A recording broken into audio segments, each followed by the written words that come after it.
Hello everyone! Welcome again dito sa ating channel. Another timeless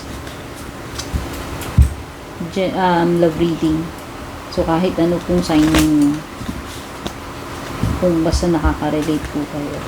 Kung bago po kayo dito, please don't forget to subscribe. And thank you doon sa mga nakasubscribe na, laging nanonood ng mga readings natin. Meron din po tayong FB page, no? Kung gusto rin, kung lagi din po kayo doon sa FB, pwede nyo rin pong i-like and follow yung FB page natin. Search nyo lang Teen Arcana. Ang reading natin today, alamin natin kung ginamit ka lang ba nitong person na ito. Ginamit ka lang ba niya or kahit papano naging totoo ba siya sa'yo? Tingnan natin kung ginamit ka lang ba nitong person na ito.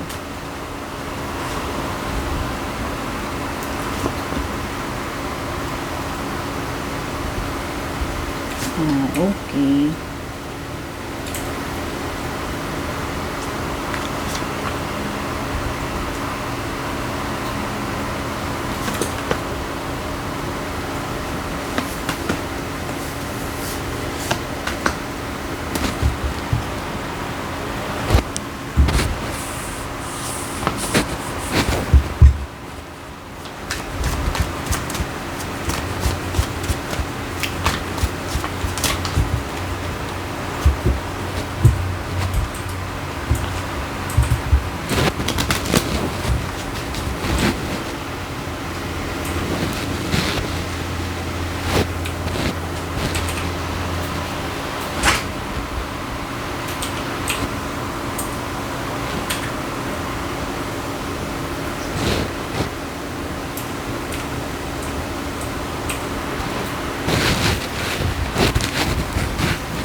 So, parang walang maging closure pala sa inyo dito. Ayan, no, meron pa nitong closure card. So, pwedeng hindi pa, walang final na usapan or kalinawan na nangyari dito.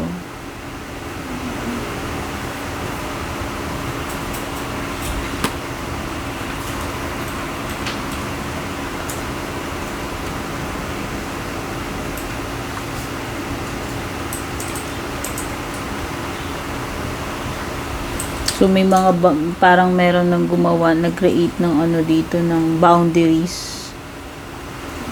So, hindi ko alam kung bigla na lang ba siyang naging malamig, bigla na lang siya nagbago. Meron ding adventure card dito. So, pwedeng nag-e-explore pa kasi itong person na ito eh. Pwedeng wala pa, siguro wala pa talaga sa isip niya yung yung 100% na commitment. Pwedeng wala pa yan sa bokabularyo niya.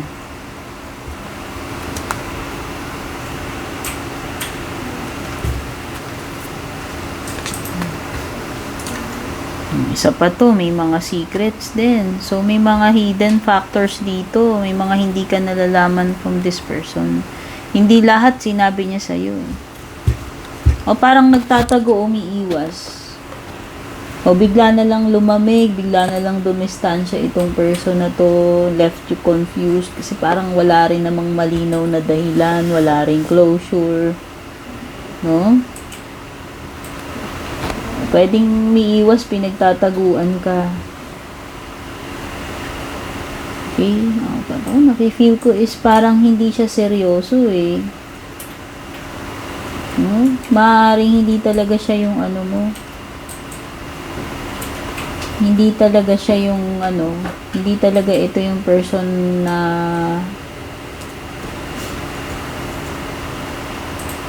magpapatali sa'yo. No?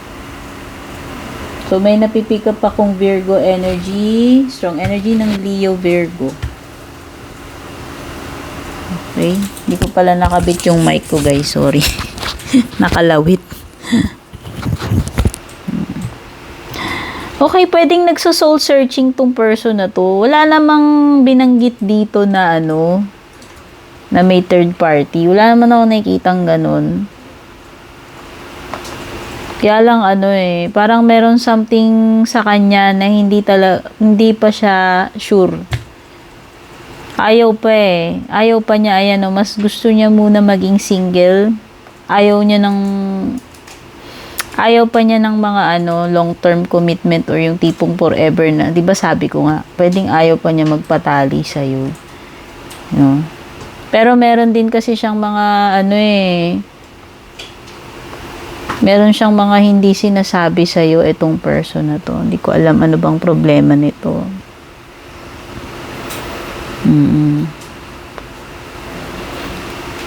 Pwedeng may mga conflict din pagdating dito sa relationship ninyo. Siguro may ibang, hindi ko alam anong problema nitong person na to, pero parang may mga humahad lang dito. May mga blockages or may mga humahad lang dito sa sa relationship ninyo. Pwedeng sa side niya yan Pero hindi nga niya kasi sinasabi sa iyo lahat.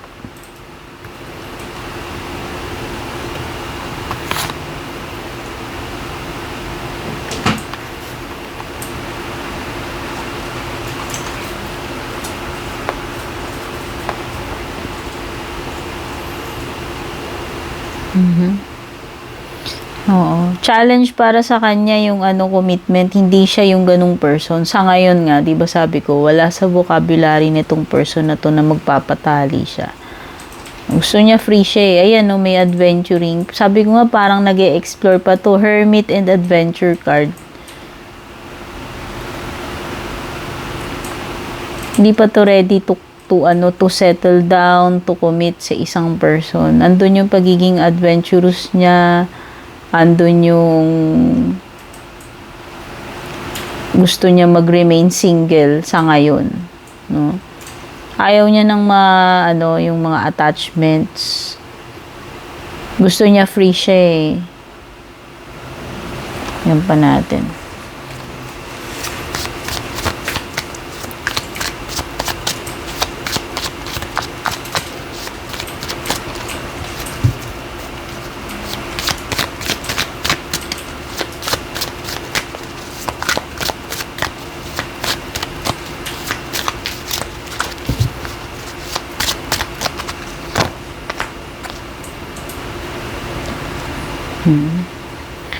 Okay.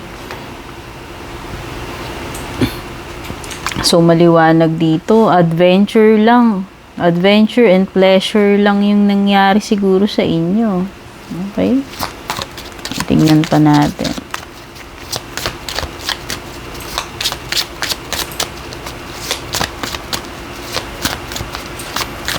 Tsaka ayaw nga niya, yung palang sign na yun kung, diba, kung titignan mo, ayaw niya i-commit. Bakit, diba? Ba't ayaw niya mag-commit sa'yo kung talagang seryoso ka, kung ayaw niyang may ibang, kung ayaw niyang makuha ka ng iba, kung talagang, diba, sure na siya sa nararamdaman niya sa'yo, bakit ayaw niya mag-commit? Yun nga yung malaking question mark. So, lumilitaw dito, may adventure and pleasure. So, pwedeng lang ito something, para sa kanya, something na hindi serious. Maaaring ikaw, naging seryoso ka sa kanya, pero yung sa kanya parang adventure lang.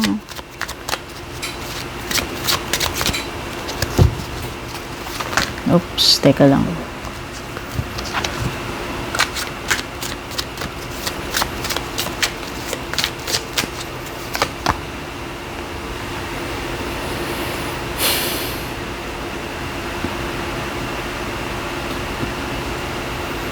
Okay, wala akong nakikitang pagbabalik dito sorry. So, kung nag-i-expect ka na babalikan ka nito, wala, malabo nakikita ko. Kung binabanggit dito, not all connections are meant to be. So, with or without closure, you have to accept, no? Kaya lang kasi, syempre, di ba, parang nakakainis yung may malaking question mark, eh. Mabuti pa nga yung malalaman mo na straight, ano ba yung sagot? No? Pero kasi ito parang walang, sabi ko nga, walang nangyaring kaliwanagan. And wala rin ako nakikita dito na magbabalik itong person na to. Wala siyang plan. Oh, ayun na nga eh, umiiwas na nga, nagtatago. Oh. May mga secrets pa siya dyan. So, ano, pwedeng hit and run itong person na ito. Pwedeng ganun yung nangyari sa inyo.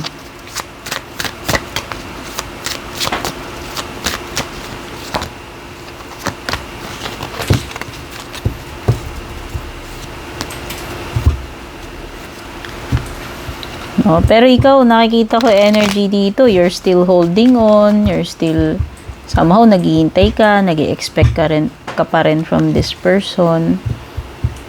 Okay.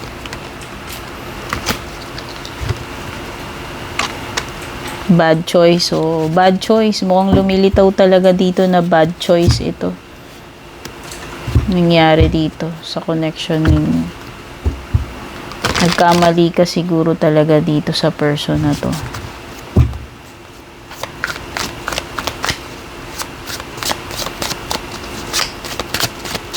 Parang lumilitaw kasi pleasure and adventure lang yung ano eh.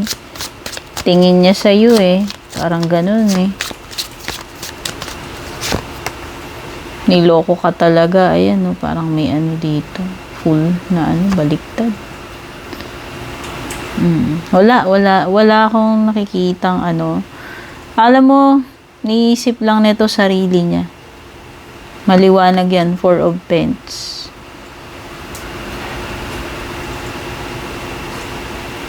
Four of Wands in reverse.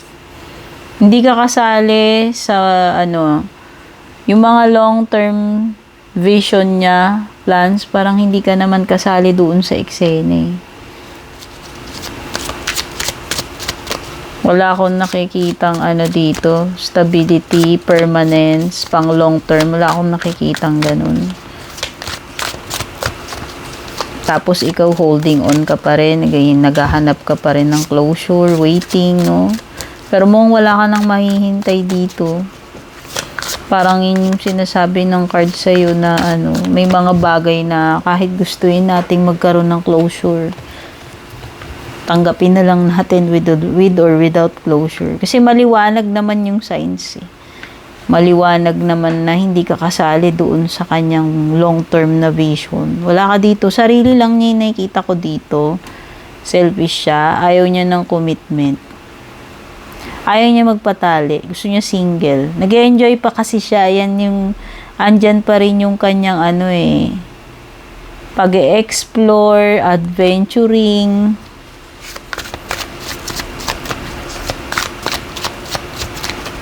Kasi kung talagang decente tong tao na to, bakit kanya iiwasan? Ba't siya magtatago sa'yo? Bakit hindi niya, alam mo yun, bakit iiwanan ka na lang niyang nakabitin ng ganun? No?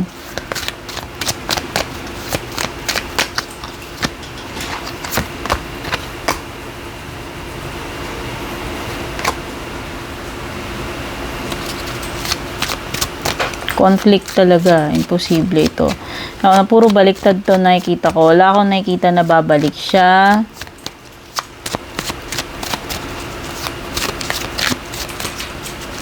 Malabo dito sa person na to na babalik siya.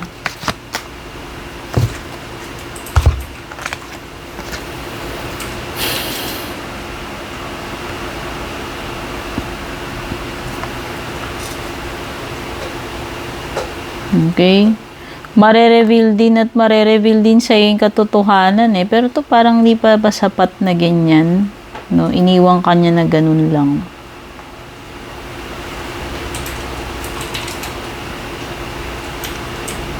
No?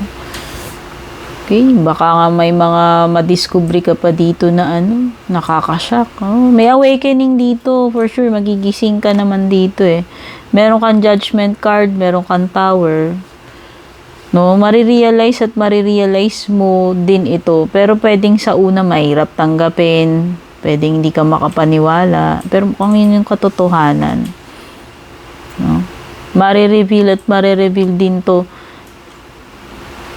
Magkakaroon ng kaliwanagan to situation mo kasi meron kang hermit dyan, may ace of swords, may sun, ibig sabihin dilitaw din yung truth about this person, kung ano ba talaga.